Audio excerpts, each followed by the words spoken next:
नमस्कार, मंडल news bulletin में आपका स्वागत है। आइए पेश करते हैं आज के कुछ प्रमुख व मुख्य समाचार। अब तक यदि आपने मंडल न्यूज के इस चैनल को लाइक व सब्सक्राइब नहीं किया है तो जल्द से जल्द इस चैनल को लाइक व सब्सक्राइब जरूर कर दें।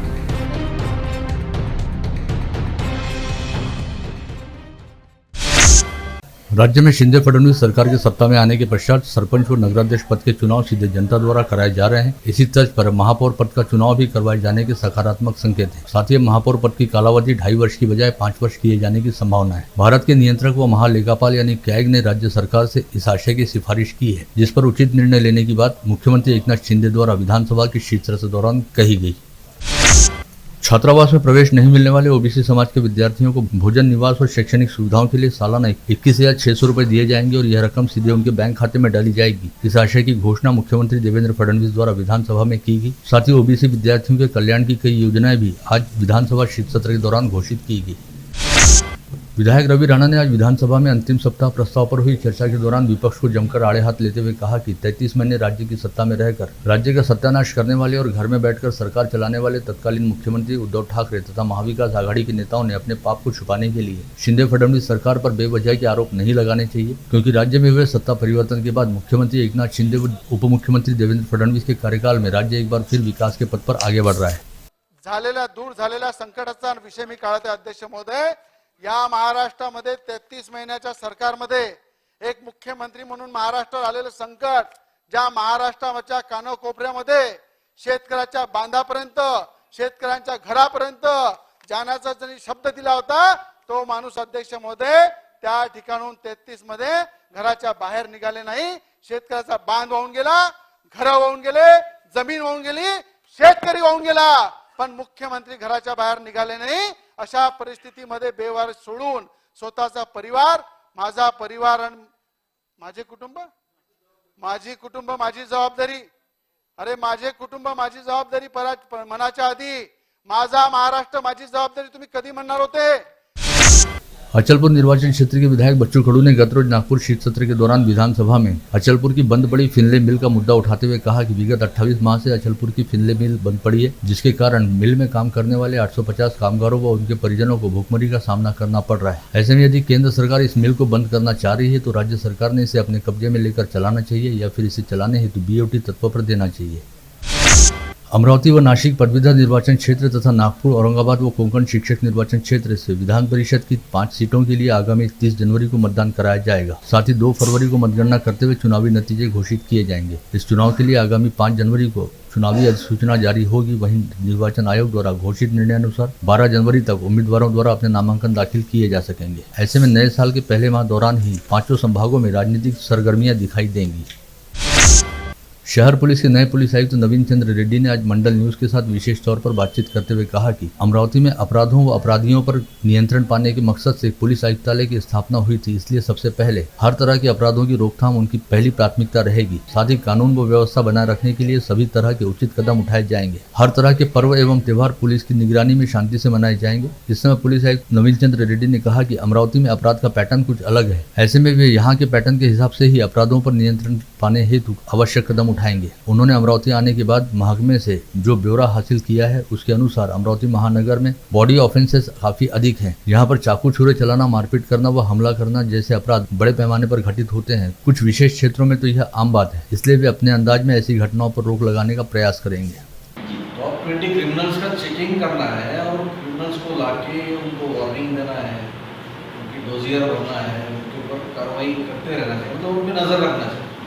जो एक्टिव क्रिमिनल है उसको बार बार बुला के अगर वार्निंग दिया, उसको चेकिंग किया, उसका हिस्ट्री शीट खोला, तो वो पुलिस के नज़र में रहता है, नज़र में रहे तो कंट्रोल में रहे, उसको डर लगना चाहिए पुलिस का और कानून। इसलिए टॉप 20 बनाया, वो बढ़ भी सकता है, टॉप 30 भी हो सकता है, टॉप 40। उसमें बड़े पुलिस में ज़्यादा गुनेगार हैं, जिनके ऊपर 2 से या 3 से भी ज़्यादा गुने दाखिल। विगत 2 वर्ष कोविड के चलते लोग बाग धूम धड़ाके के साथ नए साल का जश्न नहीं मना पाए। ऐसे में इस साल नए साल का स्वागत करने हेतु लोगों में अच्छा खासा उत्साह दिखाई दे रहा है, जिसे ध्यान में रखते हुए विगत 2 वर्षों के दौरान नए साल की पूर्व संध्या पर लगभग सुनसान रहने वाले होटल व्यवसायियों ने इस बार ग्राहकों को आकर्षित करने हेतु अपने अपने होटल पर आकर्षक साज सज्जा व रोशनाई की है। साथ ही कई उत्साही युवाओं ने नववर्ष के निमित्त डीजे, डांस पार्टी व संगीत पार्टी जैसे विविध कार्यक्रम अपने स्तर पर आयोजित करने की शानदार तैयारी की है। इन सबके बीच नए साल का स्वागत करते समय कहीं पर कोई अप्रिय घटना घटित न हो, इस बात को ध्यान में रखते हुए पुलिस महकमा भी पूरी तरह से तैयार है और शहर में 85 अधिकारियों सहित 700 पुलिस कर्मचारियों का बंदोबस्त तैनात किया गया है। इसके अलावा 31 दिसंबर की शाम से शहर के सभी उड़ान पुलों को आवाजाही के लिए बंद कर दिया जाएगा और तेज रफ्तार से वाहन चलाने वालों, शराब पीकर वाहन चलाने वालों व स्टंट राइडिंग करने वालों पर पुलिस की काफी पैनी नजर रहेगी। इसके लिए शहर के सभी चौक चौराहों सहित मुख्य स्थानों पर बैरिकेड लगाते हुए नाकाबंदी की जाएगी और ड्रंक एंड ड्राइव अभियान चलाया जाएगा। नववर्ष की पूर्व संध्या के मद्देनजर 31 दिसंबर को रात 12 बजे तक डीजे व लाउडस्पीकर बजाने की अनुमति रहेगी। हालांकि इसके लिए पुलिस प्रशासन से पूर्व अनुमति प्राप्त करनी होगी और डीजे व लाउडस्पीकर बजाते समय ध्वनि की अधिकतम मर्यादा का ध्यान रखना होगा। प्रतिवर्ष शहर के ख्यातनाम व्यवसायी व समाजसेवी पप्पू भाई गल्लानी द्वारा अपने परिवार व मित्रों के साथ नववर्ष की पूर्व संध्या पर शहर में ड्यूटी हेतु तैनात रहने वाले पुलिस कर्मियों को गर्मा गर्म चाय, नाश्ता व बिस्किट बांटने का उपक्रम चलाया जाता है, जिसके तहत इस वर्ष भी कल 31 दिसंबर की रात शहर में ड्यूटी व बंदोबस्त में तैनात रहने वाले पुलिस कर्मियों को पप्पू की चाय बांटी जाएगी। संपत्ति कर के देयक में 40% की वृद्धि को स्थगित कर देने का निर्णय लेने के बावजूद भी मनपा कर्मियों द्वारा वृद्धिंगत दरों के आधार पर ही संपत्ति धारकों से संपत्ति कर की वसूली की जा रही है। इसके तहत मनपा कर विभाग के कर्मचारियों द्वारा संपत्ति धारकों को पूरा देयक अदा करने हेतु कहा जा रहा है। साथ ही स्थगिति की रकम अगले देयक में समायोजित करने की बात कही जा रही है, जिसकी वजह से कर धारकों में संभ्रम के साथ ही काफी हद तक गुस्सा है। छत्रपति सेना द्वारा आज यहाँ बुलाई गई पत्रकार परिषद में कहा गया कि नागपुर में आगामी 5 जनवरी से जिन बागेश्वर महाराज उर्फ धीरेन्द्र राम गर्ग की कथा का आयोजन किया जा रहा है, उनसे सभी भाविक श्रद्धालुओं ने बचना चाहिए, क्योंकि इन महाराज पर विभिन्न तरह के संगीन आरोप लगे हुए हैं। मोबाईलवर गूगल सर्च करा, श्री बागेश्वर धामचे चमत्कार, बागेश्वर धाम भूतनिका दिवे। आता उशीर झाला आपल्या पत्रापर्यंत म्हणून आपण थोडं दाखवू शकत नाही, तर माझा विचार होता एक दिवस तुम्हाला व्हिडिओ दाखवला असता ते बघा,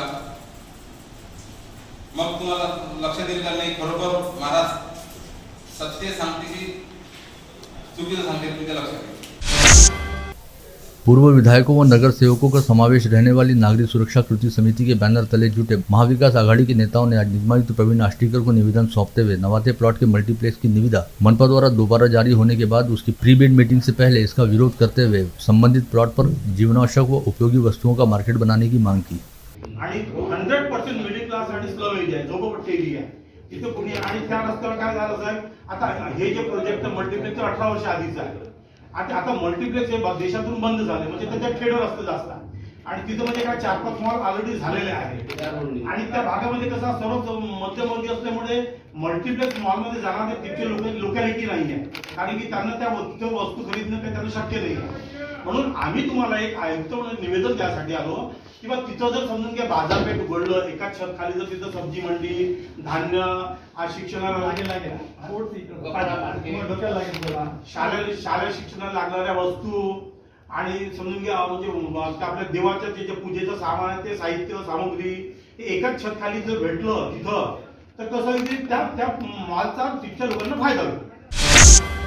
ऑटो यूनियन के नेता नितिन मोहड़ ने आज निगमायुक्त प्रवीण आष्टीकर से मुलाकात करते हुए कहा कि नियमों को तोड़कर शहर के कुछ ही क्षेत्रों में सिटी बस चलाई जा रही है, ऐसी बसों को तत्काल बंद कराया जाए। इसे लेकर इससे पहले भी कई बार निवेदन सौंपे जा चुके हैं, लेकिन इसके बावजूद अगर आगामी 1 सप्ताह के भीतर सिटी बसों को बंद नहीं किया जाता तो शहर के सभी ऑटो को बंद करते हुए तीव्र आंदोलन किया जाएगा। माझी असोसिएशन एकमेव अमरावतीमध्ये अशी आहे की माझ्या एका शब्दात 10,000 लोक 5 मिनिटात जमा 17 दिवस ऑटो बंद होते, 5 दिवस मी पण जेलमध्ये होतो। हा म्हणून 10 दिवस होतो आणि शेवटी जमानत घेतली। कशाला इन्स्टिगेट करता आणि मला काय फरक पडत नाही, हे बंद करू रे, सकाळी कमवून संध्याकाळी खाणारे माणसं आहेत, पण पोटाचे वांदे झाले। एक तर काय केलंय सरकारने, काय केलं परमिट एवढे फ्री करून टाकले की नाही ना, कुठे महाराष्ट्रात नाही। 4070 होते, नाही they are issuing fresh permits. Ambedkar पुतला सौंदर्यीकरण समिति ने आज निगमायुक्त प्रवीण आष्टीकर को निवेदन सौंपते हुए इरविन चौक के आम्बेडकर प्रतिमा परिसर के सौंदर्यीकरण हेतु सांसद निधि से नवनीत राणा द्वारा 50 लाख रुपए उपलब्ध करवाए जाने की घोषणा का विरोध किया। साथ ही कहा कि इस काम में सांसद निधि का उपयोग न किया जाए। पूर्णपणे या समितीला सहकार्य करावं। इव्हन आमचं तर म्हणणं आहे की आपण पुढाकार घेऊन हा निधी रोखावा आणि 3,39,00,000 मध्ये हा निधी वर्ग करावा. 3 कोटी 3,39,00,000 हा 40-50 लाखाचा निधी वर्ग करावा आणि खासदार निधीचा तर आम्हाला तो एकही पैसा नको. त्यांनी आणखीन तो दिलेला नाही. तो पैसा जेव्हा देण्याच्या पूर्वीच त्या माझे खासदार झालेले असतील असं आम्हाला वाटतं. मी आपलं निवेदन हे शासनाकडे आणि सार्वजनिक बांधकाम विभागाकडे दोन्हीकडे पाठवतो. माझी आपल्या सगळ्यांना विनंती अशी राहील की आपण आपलं जे भावना आहेत तीव्र भावना आहेत एकदा सार्वजनिक बांधकाम विभागाशी सुद्धा आपल्याला त्याच्यासमोर मांडाव्या लागेल. बहुजन समाज पार्टी के पदाधिकारियों ने आज जिलाधीश के जरिए राज्य के मुख्यमंत्री को निवेदन सौंपते हुए कहा कि बहुजन समाज पार्टी के प्रदेशाध्यक्ष संदीप ताजने पर राजनीतिक दबाव के चलते धारा 307 के तहत अपराध दर्ज किया गया है, जिसे तत्काल रद्द करते हुए मामले की निष्पक्ष जांच की जानी चाहिए। अमरावती में अवयव दान के लिए लगातार प्रयास जारी रहते हैं। ऐसे में आज रेडिएंट अस्पताल में डॉक्टर सिकंदर अडवाणी की प्रेरणा से परतवाड़ा की एक महिला मरीज का अवयव दान की प्रक्रिया पूर्ण की गई। बीना रमेशलाल खटवानी नामक महिला को ब्रेन डेड घोषित करने के उपरांत उसके परिजनों को अवयव दान के लिए रेडिएंट अस्पताल द्वारा तैयार किया गया और नागपुर स्थित अवयव दान समिति के नए प्रमुख डॉक्टर कुलते की मंजूरी लेकर तमाम जरूरी कार्रवाई करने के उपरांत बीना खटवानी का लीवर नागपुर के एलेक्सिस अस्पताल को भेजने की कोशिश आज दोपहर 4 बजे से शुरू की गई। ऐसे ही बीना खटवानी की एक किडनी को सावंगी मेघे के अस्पताल में भेजा गया।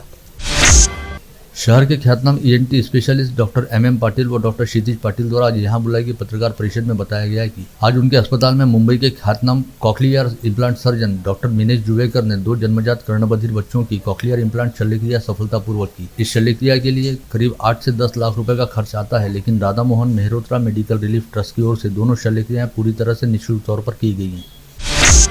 कई वर्ष बाद हो रहे खेल मिनी महाकुंभ के खेल मशाल का सम्मान अमरावती को प्राप्त हुआ। इस मशाल को अमरावती खेल संकुल में प्रज्वलित किया गया, जिसके पश्चात यह मशाल शहर के प्रमुख मार्गों से भ्रमण करते हुए अकोला की तरफ पुणे के लिए रवाना हुई।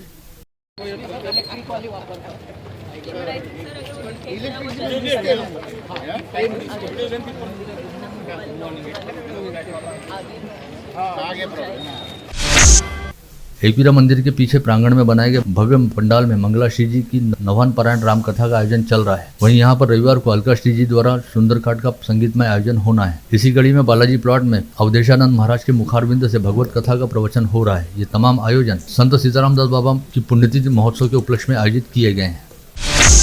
चांदूर रेलवे में संताबाई यादव मंगल कार्यालय के सामने मैदान पर भागवताचार्य सदाशिव महाराज मोरे आनंदीकर की मधुर वाणी में श्रीमद् भागवत कथा ज्ञान यज्ञ व नाम संकीर्तन सप्ताह का आयोजन किया गया है। 25 दिसंबर से 1 जनवरी तक आयोजित इस वारकरी अधिवेशन में हजारों भाविकों की उपस्थिति है।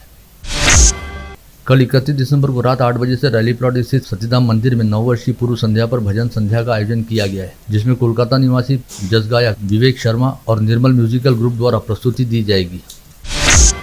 गत रोज गाड़ीनगर पुलिस के डीबी स्क्वाड को गुप्त सूचना मिली थी कि विभिन्न धाराओं के तहत नामजद रहने वाला सैयद इमरान अली मुमताज अली नामक आरोपी वलगांव स्थित सीकची रिसोर्ट में है, जिसके बाद पुलिस पथक तुरंत सीकची रिसोर्ट पहुंचा, जहां पर इमरान अली को अपने कब्जे में लेकर पुलिस पथक गाड़ीनगर पुलिस थाने हेतु रवाना हुआ। लेकिन इस समय पुलिस पथक ने रिसोर्ट में ही काम करने वाले इमरान अली के भाई इरफान अली को इसकी जानकारी देते हुए अपने द्वारा की जाने वाली कार्रवाई के बारे में बताया। लेकिन जैसे ही यह पथक चांगापुर फाटे के पास असुरिया पेट्रोल पंप के पास पहुंचा, तभी एक 4 पहिया वाहन से 2 टू व्हीलर वाहनों ने पुलिस के वाहन को ओवरटेक करते हुए पुलिस का रास्ता रोका। इन वाहनों में सवार होकर पहुंचे चेतन कोटेचा व इरफान अली सहित अन्य लोगों ने अपने मोबाइल में वीडियो शूटिंग निकालते हुए पुलिस के वाहन की जबरदस्ती चाबी निकाल ली और आरोपी इमरान अली को पुलिस के कब्जे से छुड़ाने का प्रयास किया। इसे लेकर डीबी पथक के पुलिस कर्मियों द्वारा गाड़ीनगर पुलिस थाने में रिपोर्ट दर्ज कराई गई है। वहीं दूसरी ओर सीकची रिपोर्ट की ओर से चेतन कोटेचा ने भी पुलिस में अपनी रिपोर्ट दर्ज होते हुए बताया कि बीती रात जब वे अपने घर जाने के लिए रवाना हुए थे, तो उन्हें रिसोर्ट के कर्मचारी इरफान अली ने फोन पर बताया कि खुद को पुलिस कर्मी बताने वाले 4 लोग सिविल ड्रेस में एक निजी कार के जरिए सीकची रिसोर्ट में आए थे, जिन्होंने रिसोर्ट के कर्मचारी इमरान अली को जबरन अपने कब्जे में लिया, साथ ही अपनी गाड़ी में साथ बिठाकर ले जाने लगे। ये चारों लोग शराब के नशे में धुत थे और उन्होंने इमरान अली को गाड़ी में बिठाने के साथ ही उससे मारपीट करनी शुरू कर दी। ऐसे में पहले वलगांव और फिर गाड़ीनगर पुलिस थाने से संपर्क करने के बाद उन्होंने इस दल को बीच में ही चांगापुर फाटे के पास रुकवाया और पूरा मामला जानने का प्रयास किया। लेकिन इस समय कोई भी जवाब देने की बजाय शराब के नशे में धुत उन चारों लोगों ने गाली गलौज करते हुए चेतन कोटेचा व इरफान अली के साथ धक्का मुक्की व मारपीट करनी शुरू कर दी। साथ ही चेतन कोटेचा की कार पर डंडे व पत्थर बरसाकर कार के साथ तोड़फोड़ भी की। चेतन कोटेचा ने पूरे मामले की शिकायत शहर पुलिस आयुक्त नवीन चंद्र रेड्डी से भी की है। मारपीट में गंभीर रूप से घायल हुए एक युवक की इलाज के दौरान मौत हो गई। इस मामले में वलगांव पुलिस ने हत्या का अपराध दर्ज करते हुए शिराला निवासी शेखर तायडे नामक आरोपी को गिरफ्तार किया। 1 माह पहले अंकुश सोनोने नामक युवक को लाठी से बेदम पीट कर गंभीर रूप से घायल किया गया था। मोर्शी अमरावती रोड पर गजानन मंदिर के सामने मवेशियों को कटाई के लिए बूचड़खाने ले जाने वाला बोलेरो पिकअप वाहन एक पेड़ से जा टकराया। इस हादसे में वाहन में ठूसे गए 3 मवेशियों की मौत हो गई, वहीं 4 गोवंश गंभीर रूप से घायल हुए। अवैध तरीके से शराब बेचने वालों को लाइसेंसधारी दुकानों से ही गैर तरीके से शराब का माल उपलब्ध कराया जाता है। यह बात बडनेरा पुलिस द्वारा की गई कार्रवाई में आज उजागर हुई, जब बडनेरा पुलिस ने निम्भा स्थित लोनारे लेआउट के पास छापा मारकर मोटरसाइकिल पर शराब की तस्करी कर रहे प्रमोद पवार नामक आरोपी को गिरफ्तार किया। पश्चात पवार के बताने पर पुलिस ने अवैध तरीके से शराब उपलब्ध कराने वाले सातुर्णा स्थित 7 PM नामक होटल के मालिक प्रफुल्ल जायसवाल के खिलाफ भी अपराध दर्ज किया। आप देख रहे थे मंडल न्यूज बुलेटिन। हमारे चैनल को लाइक करें, शेयर करें और हाँ, सब्सक्राइब करना ना भूलें। कल होगी आपसे फिर मुलाकात, तब तक के लिए धन्यवाद।